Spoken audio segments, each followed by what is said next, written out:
tonight, inshallah, with Hajj Ali Rida reciting Surah Al-Bayinat in Arabic. Then we're going to have Alex Hamdan do the English for us, inshallah.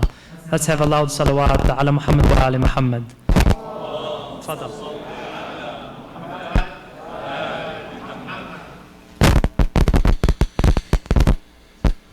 السلام عليكم ورحمة الله.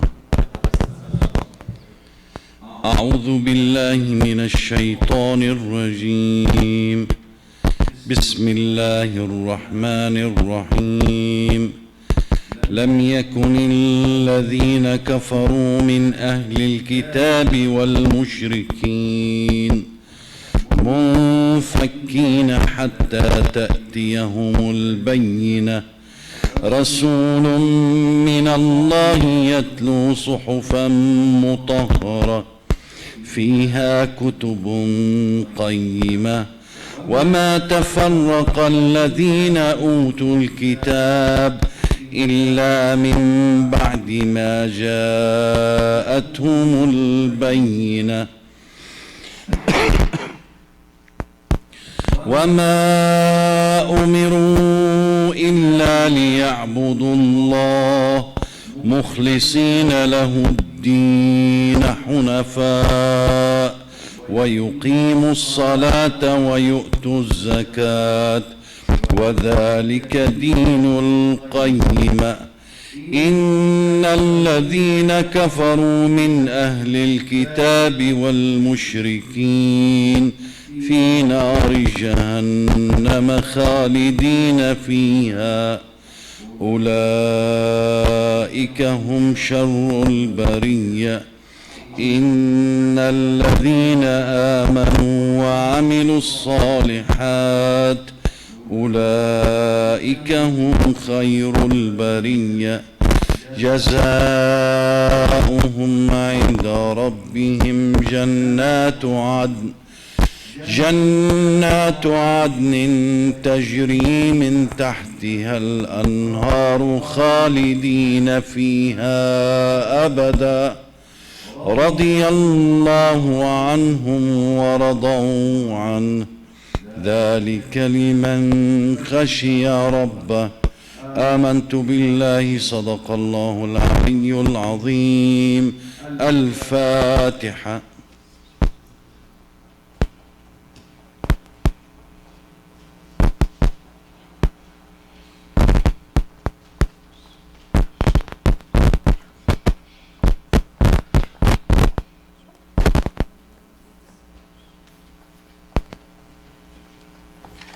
Assalamu alaikum.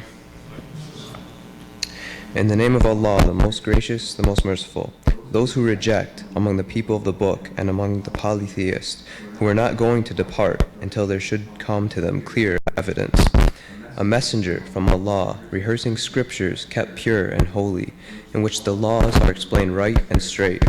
The people of the book did not make religious split until after there came to them clear evidence, and they have been commanded no more than this, to worship Allah, offering Him sincere devotion, being true, to establish regular prayer, and to practice regular charity, and that is the religion right and straight. Those who reject among the people of the book and among the polytheists will be in the fire of the hell, to live in there. They are the worst of creatures. Those who have faith and do righteous deeds, they are the best of creatures. The reward is with Allah, gardens of eternity, beneath which rivers flow. They will live in there forever. Allah well pleased with them, and they with Him. All this for such as fear their Lord and Cherisher. Sallu ala Muhammad wa ali Muhammad.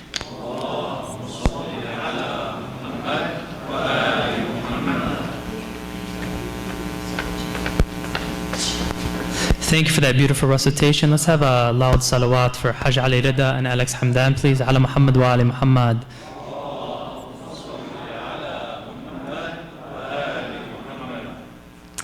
Okay, we're going to begin tonight. We were supposed to have Sheikh Mardini, but unfortunately he was unable to attend. But our Imam, Sheikh Khazaruni, is going to fill in for him, and it's a great pleasure and honor to bring him to the stage. Let's have a loud salawat for the Imam of the center here, Samaat al-Sheikh, Dr. Ibrahim Khazaruni. Ala Muhammad wa ali Muhammad.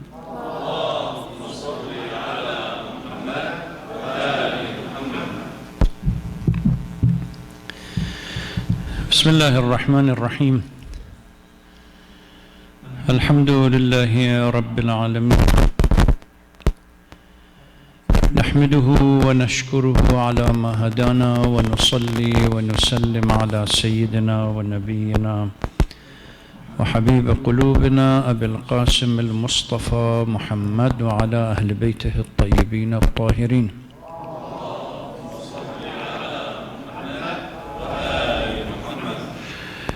We praise Allah subhanahu wa ta'ala for the guidance that we receive,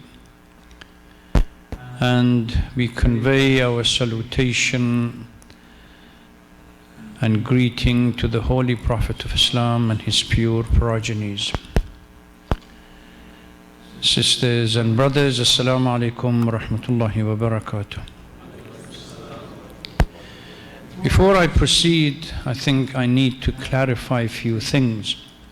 Last night, there was a confusion regarding whether the English program has been shifted with the Arabic program to 10:30. Although a number of people were called in to make sure, we responded to those that did call in, but others took it for granted that the whole program has been shifted. So please tell your friends that the English program stays from 8 to 9. It's not going to change. It's the Arabic program for you dua and supplications that are shifted, particularly as we go through the nights of power and Layal al-Qadr, creating the opportunity for people once they come in and begin the program to be able to continue with the rest of A'mal during the nights. As Brother Ahmad said, we were expecting Imam Mardini to come. Just 8 o'clock, when I did not see him here, I called only to be told, sorry, I have some urgent matter to deal with.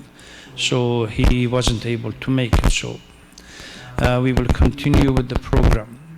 This morning, for the khutbah of Jum'ah prayer, I focused on a topic which I believe, as we go through the nights of power, and particularly with the commemoration of Amirul Mu'mineen Salawatullah Salamu Alayhi, as far as last night, tomorrow night, and so on, it is an issue that we need to address and at least bear in mind. We gather to commemorate the life of Amirul Mu'mineen Salawatullah Salamu Alayhi every Ramadan. And 2 nights of this month, holy month, is dedicated to him. The night of the 18th night, which is the night of the 19th, like last night, and tomorrow night, the 21st. For people who call themselves the Shia and the followers of Ahlul Bayt, we really need to focus on this unique character and see what we can learn from him.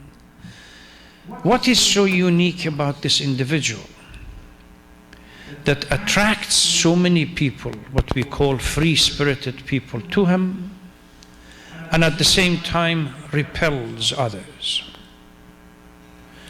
There is a hadith from him that I recited this morning. He said, it's Kalimat Qasar, the short saying of Nahj al-Balagha, I think 285, around the end of the Nahj al-Balagha, says, if I hit with my sword on the nose of those who are believers and muttaqi to hate me, they are not going to hate me. And if I pile the wealth of the world and put it in front of a hypocrite to love me, they are not going to love me. Indeed, the Holy Prophet of Islam sallallahu alaihi wasallam clearly stated that Ya Ali, la yabghaduka mu'min wa la yuhibbuka munafiq. A true believer is not going to hate you, and a hypocrite is not going to like you. So Ali becomes the framework, the benchmark in dividing who is a munafiq, a hypocrite, and who is not a true believer. Naturally, we have to ask and assess this character and find out what is it so unique about him that a number of people are attracted to him, although they are not of the faith of Islam. The first time that I came across as a junior student on a book written about Amir al-Mu'mineen was by a Lebanese author, George Jordak, a Christian, in which he attended a seminar or participated in a seminar where the speakers or the writers were given the freedom to choose a topic for themselves about this unique character. And he chose the social justice part of Amir al-Mu'mineen.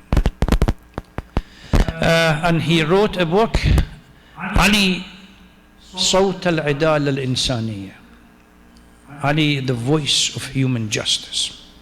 If you read the beginning of this book, I strongly recommend. I know it's an old book. I think it was authored in 1956 or around the late 50s. If you read the beginning, and the beauty about this book is that when other people began, the translation started from Arabic to other languages and came into English, scholars began writing and making comment about this book. A scholar from the West comes and writes a preface for the book, and he agrees with the author on this fundamental principle. George Jordak says that if you look at human history, there are those that they may have been born in a particular time and space, in a unique country, or some era, historical era. But their character is such that it transcends the history, the space, and everything else that they were born in. They become universal. They open the door for everyone else to learn from them and become a shining beacon for everybody else. And Ali is one of them. Not because he goes and lists. He may have been born in Arabia, but he transcends Arabia. His ideology might have come from Islam, but it goes beyond Muslims and Islam. And the whole thing goes. These characters, and I have mentioned this before, these unique characters, neither historians nor language can really contain them into a precise description. The language and history fail to explain and give a full picture of them beyond anecdotal concept from their character, even if we write thousands of pages. So what is it? United Nations comes and advises the Arab world to do what? To take a leaf out of the life of Amir al-Mu'mineen salawatullah salamu alayhi and organize a more pragmatic and humanitarian structure and lifestyle for their own community. United Nations, as an institution, comes, advises the dead dinosaurs of the Arab world to come and learn from Ali. Why? Because the Arab world is devoid of all the values, human values, humanitarian values, democracy, and everything else. Now, if we, during these nights, this is the critical thing, if we are going to assess the life of Amir al-Mu'mineen sallallahu alaihi wasallam and create this continuum between muttaqi, the believer, and a hypocrite, and Allah subhanahu wa ta'ala in a number of verses in the Holy Quran talks about this. Surah Al-Munafiqun, which is literally a surah after Jum'ah. Allah says that the Munafiqun come to you and they say, we bear witness that you are the messenger of Allah. And Allah knows that you are the messenger of Allah. But Allah certainly testified that these Munafiqun are liars.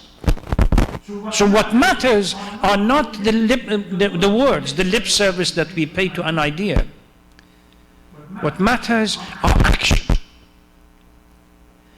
If we reflect on our lives, whether boys or girls, men or women, when it comes to fundamental principle that makes Ali so unique, how much of those principles we have incorporated into our lives? Where are we when the poor and the needy and the marginalized need support? Do we stand up for them or not? Where are we when it comes to the defense of injustice, to the attack on injustice and defense of justice? And a number of other values that we have narrated from Amir al-Mu'mineen. When it comes to the wealth, the material and the glamour of wealth in this world, where are we? Are we mesmerized by it, in which we sacrifice our principles? Or we use it for the benefit of securing the hereafter? These are what matters.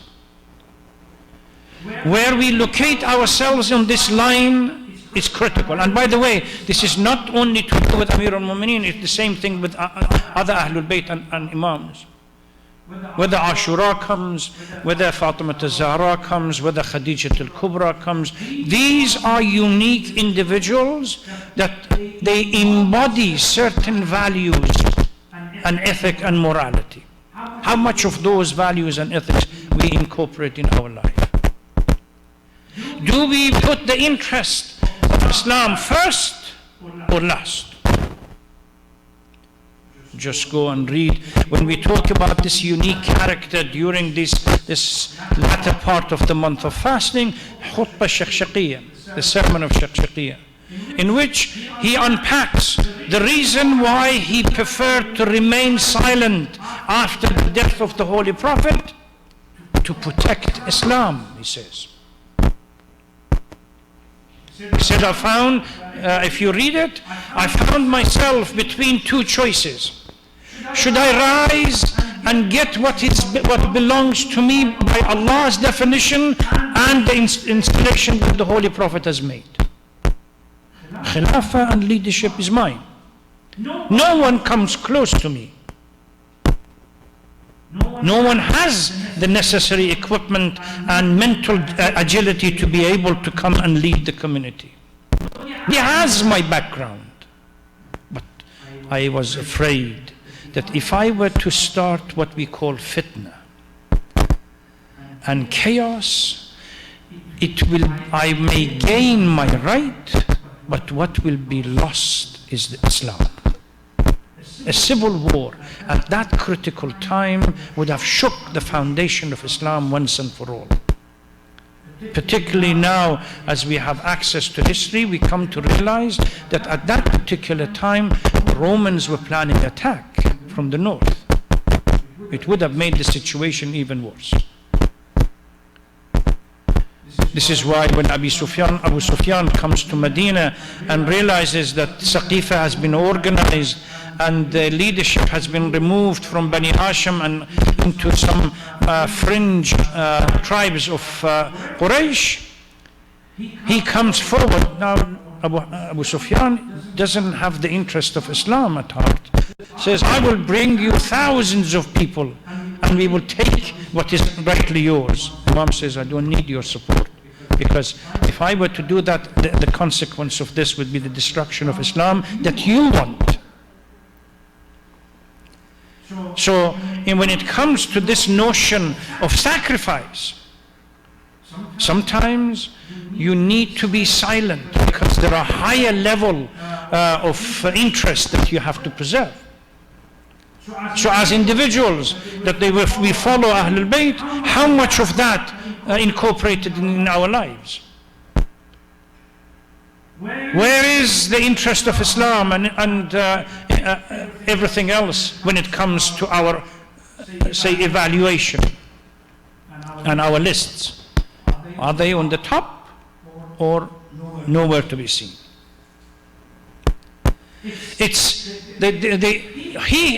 himself says that my determined support for justice and uncompromising support for justice has left me with no friends. So Ali is lonely. There's no one around. This is why late at night he goes out of the city and he finds a well in the darkness of the night and puts his head inside the well and complains. Why? Because everyone else that was with him, all the comrades, sold akhirah for the benefit of dunya. And the ones that were worthy, they passed away. In Nahj al-Balagha, he laments, كَانَ لِي أَخٌ. I used to have a brother. That's a clear statement. Nothing is left for Ali, apart from his own family. In a letter, Ibn Hunayf, his representative or governor of Basra, is invited to go to a rich man's house for iftar during Ramadan. And he immediately accepts. As soon as Amir al-Mu'mineen hears about it, sends him a reprimanding letter. He said, the news has come to me that a rich person within Basra has invited you to go to his feast for Ramadan, and you accepted it. I didn't think you would. How could you go to a rich man's house that the tables, for their tables, the rich are invited and the poor are marginalized and left out? And that typifies what we have these days. When was the last time we invited a single mother or a single family or orphans or the poor and everybody else to come to iftar table with us and share it with them? And he says this itself is a benchmark. If the poor has been sent out, left out, and only the rich invited to the table, you, my representative, should not have been there. Should I accept the title of Amir al-Mu'mineen and not participate in the pain of the lowest of the low as they suffered during life? This is called social justice. You know that I have only one gharif, one piece of bread a day. Why? Because if on the day of judgment a poor person comes to me and says, Ya Ali, during your reign my rights were not given to me, then I can stand and say my life was not better than yours, if it wasn't worse. You don't deserve to be my representative. You are dismissed. So the value, understanding the values that are embodied in these characters. Yes, they have unique values, birth of within Kaaba, first converts to Islam, etc., etc. But it's these egalitarian concepts, support for justice, support for the poor, standing with those who have been marginalized, etc., etc. These are the ones that make this unique character the beacon of light. That even if you have no faith in Islam, you still find something in common with this character. A Christian would write Sawt al-Idala al-Insani.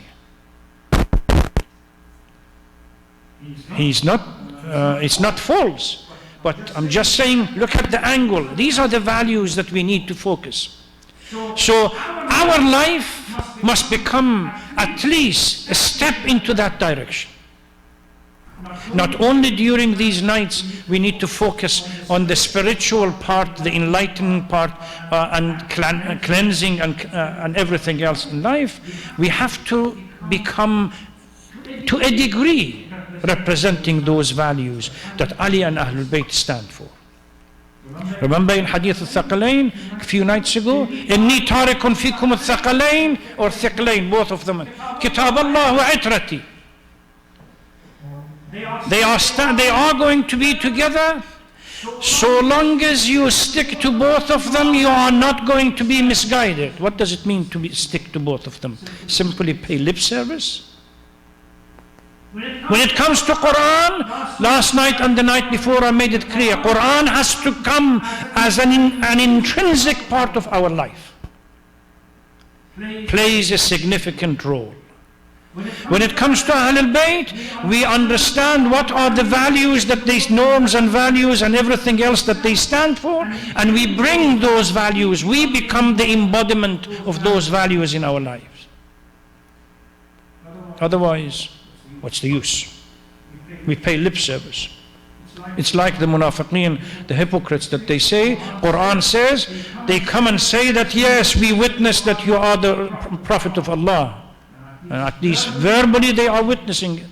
But it's in action that speaks louder. May Allah protect us all during these whatever few days or nights that are left, and guide us to the right path, inshallah. We may come out of the month with even small change is better than nothing. Let's recite Surah Al-Fatiha for the souls of those who have deceased, and ask Allah subhanahu wa ta'ala to hasten in the return of our living Imam. Specifically, keep in mind as you read the Fatiha and you recite Fatiha, Marhum Allama Sheikh Muhammad Jawad Sharri, the founder of this Islamic center. Keep him in your mind. Bismillah ar-Rahman ar-Rahim. Alhamdulillah.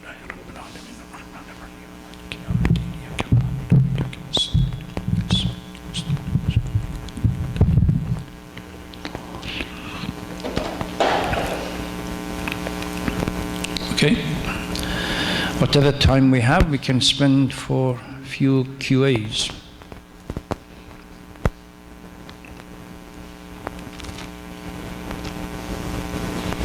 Sister. George Jordaq. صوت العدالة الإنسانية, the book in Arabic, and it was translated into English, and it's called The Voice of Human Justice. If you go to Amazon and simply put Ali, The Voice of Human Justice, it comes up.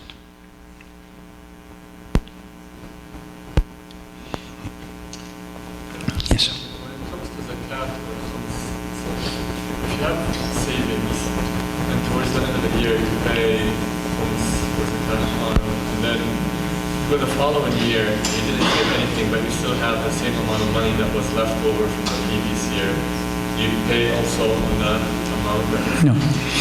Let's make a distinction where zakat applies and where khums applies. There are certain businesses that primarily targeted for zakat only. For example, if you plant things or cultivate lands, etc., these are specifically, you pay zakat. If you have mining industry, you mine, it goes into zakat. If you have something to do with fishery and deep sea, etc., these goes for zakat. But under normal average Joe of the street, as we say, that we work on a 9-to-5 basis job, and we work for a different company, and we have an income. This is the case for khums. And the way you calculate the khums is that you add, first you have to start with the year, beginning of the year. You choose a khums year for yourself. So you choose beginning of Muharram to be the day in which, like the 4th of April that you do tax calculation.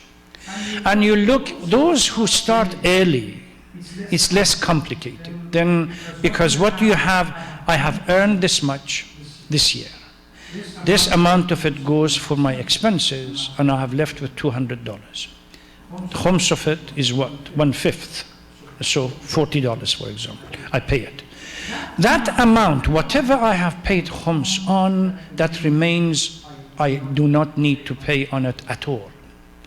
Next year, I look how much extra from the $200 left. On the extra, I have to pay khums after removing all the expenses and so on.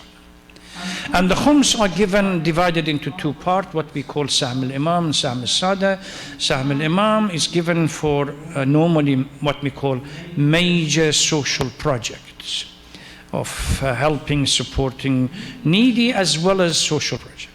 Sahm al-Sadat are primarily Maraja give it to poor Sadat family, so it's targeted for them. But whatever you pay khums on, you don't need to pay khums.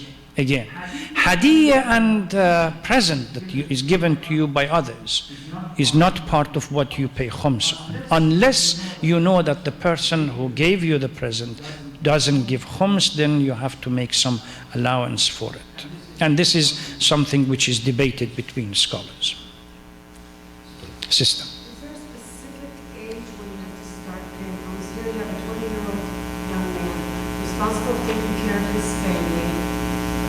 Where does that come into? Is there an age for a 20-year-old working and taking care of his family? As soon as somebody becomes mature enough to call taklif on him or her, and they have an income, because khums is part of income. If they have no income and the family is, or the person is being supported by the parents, then there is no khums on them.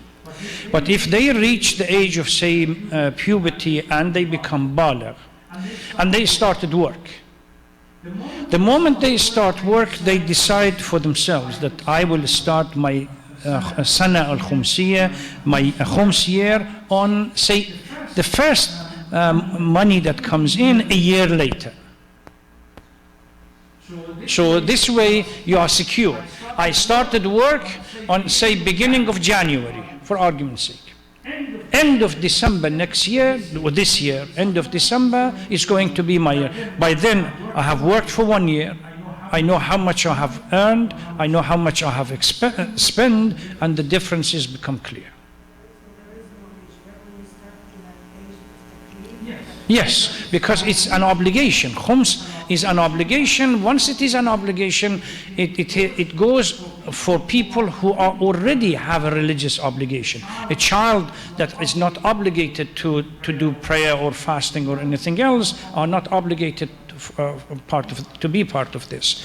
Parents, for example, which normally we are supposed to protect and pay their expenses, etc., naturally they don't need to do it because it's our responsibility, unless they have an income for themselves. Sister?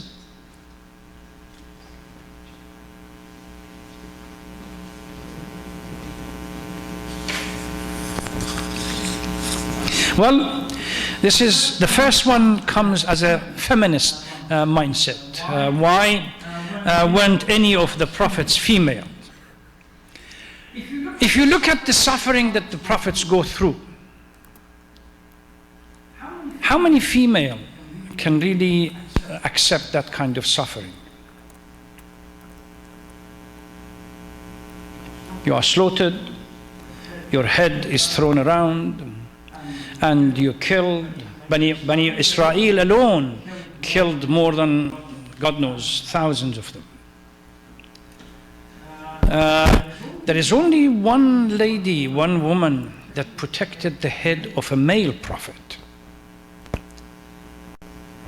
A prostitute that protected the head of Prophet Yahya alayhi salatu wasalam. After his head was chopped and he was killed. It's to protect them, not as a way of demeaning them. Because there is something unique about women. If they are exposed to this kind of disrespect, it becomes demeaning. We have another female, which is the mother of Prophet Isa alayhi salatu wasalam, that clearly identified as extremely revered and so on. Why weren't any of the prophets, the same question. How do you pray the extra prayers for Laylatul Qadr? Is 100 prayers the maximum? When and how must you pray them? If you look at the traditions that we have about A'mal and what you do during the night of Qadr, during the night of power, 19th, 21st, and 23rd, particularly 23rd, it is recommended that first of all we have to stay awake all night and engage in recitation of Quran and other prayers that have been prescribed for these nights. There are a number of traditions that they mention 100 prayers. Some of them even go as far as 1,000 rak'at, that you can divide them during the month of Ramadan or divide them during the last 10 days of the month of Ramadan. So they are 2 rak'at prayers, like Salat al-Subh. Similar to Salat al-Subh, Hamd and Surah, and the similar structure. And you finish them.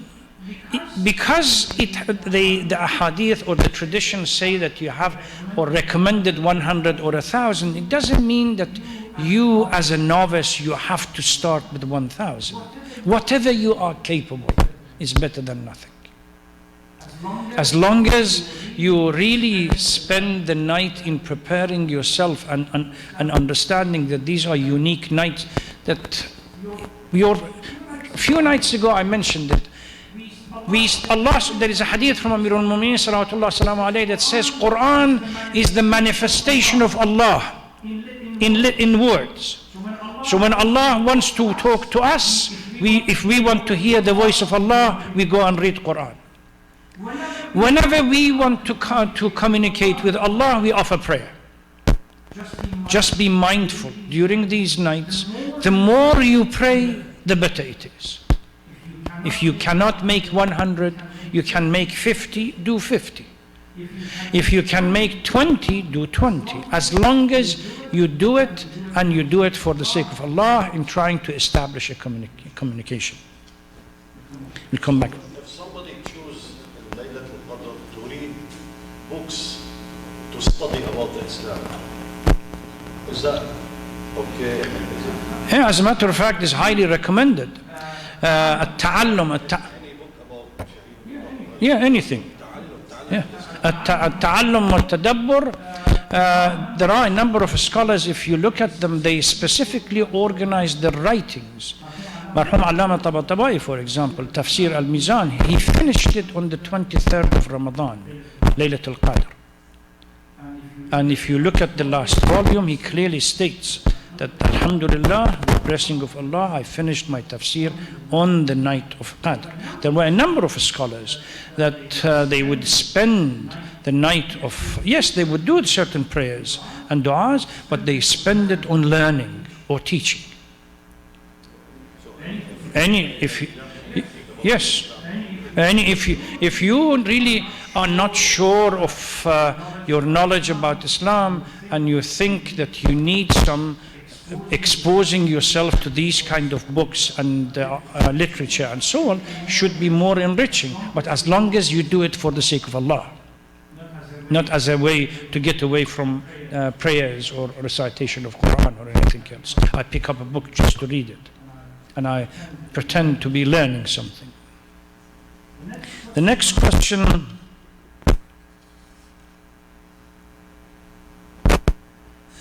if someone were to pursue a career in religious studies, do you recommend a certain institute, one preferably through the teaching of Ahlul Bayt, as many programs are designed around Sunni scholars?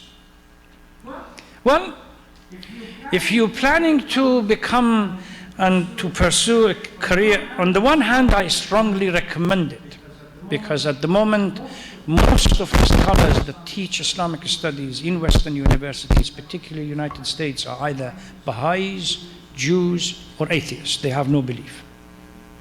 Very few properly trained and structured and people who understand Islam are allowed to go and teach in these institutions. So if you can really learn and become an expert in this field and manage to open space and get your foot in, I strongly recommend. But one advice, it's going to be a tough career. because you are going to deal with not only Islamophobic tendency, it's the bias, the academic bias that exists against Islam.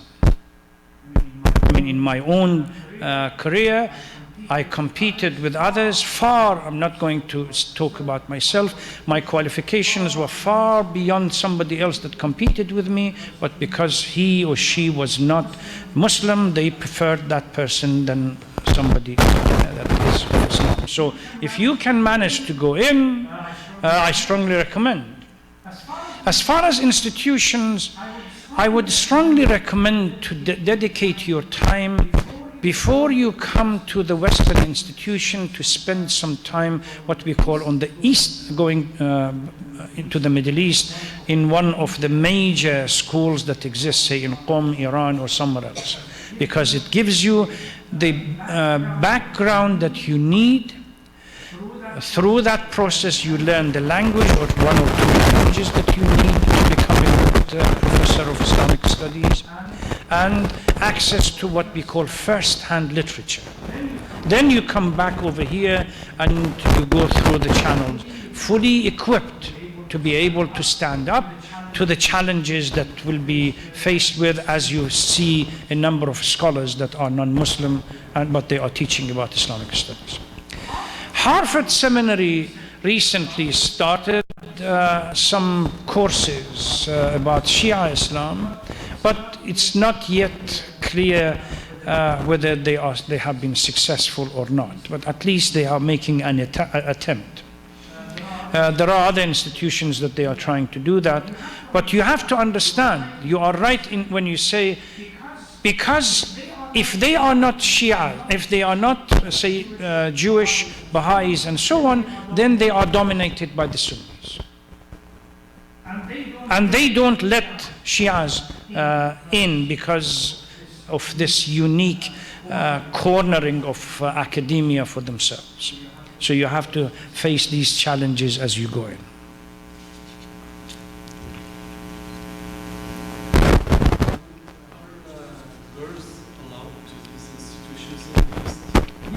Yeah, in Iran or where? Yes. There are universities now that caters for the female students that come from outside or even in Iran. Jamaat al-Zahra, for example, in Qom specifically targets female students that come. They have both male and female, few male, but the rest are female professors and teachers that they teach. And then once you finish the Jamaat al-Zahra, you can go to University of Mufid in Qom, which again, it's open for both girls, boys and girls, or you can go to any other universities in Tehran. I'm just talking about Iran because I did some research on it. And then you go to Allama Tabatabai and a few other universities in Tehran, Allama Beheshti, and so on, that they cater for both. Najaf is a problem at the moment. Because of the crisis that exists, they have not been able to get their house in order. I would not advise women at this stage to go to Najaf to attend Hawza because it's very chaotic.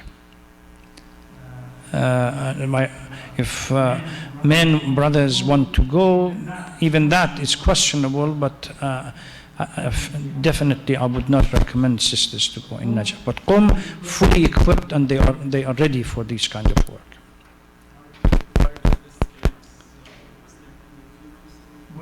Where? Yes, in Najaf, both in Najaf and in Najaf. No, I haven't seen, but in Qom I have seen. There was a conference a few years ago on the role, time and space, and its effect on marja'iyya. How the Jewish opinion of a marja' could change as time and space changes. And it was in 1995 in Qom. I was there. Out of the 40 or so scholars that presented their papers, 17 of them were female. And they stood in front of other scholars and challenged their other opinions, expressed their own opinion. So the whole structure in Qom these days are much more amenable to free thinking. that you go in and you study. Nobody, yes, there are curriculum that you have to follow, but it's like any other university. If any of the sisters intend to go there, I would advise first spend at least one summer in Qom, going and visiting various universities or Jama'ah that is dedicated to or caters for the sisters, and then assessing the situation, and then coming back, then getting yourself into the mindset to go back over there. But Iran has become the hub for this. Not only people that are coming from, say, within Iran itself, now people are coming from the Western countries, from Africa, from Far East. It's very unique when you walk, you come close to a university and you see people coming from literally different countries around the world, and they are students over there. So, and these universities that cater for such diverse international students primarily teach in English. They have courses in Arabic as well, but primarily teach in English.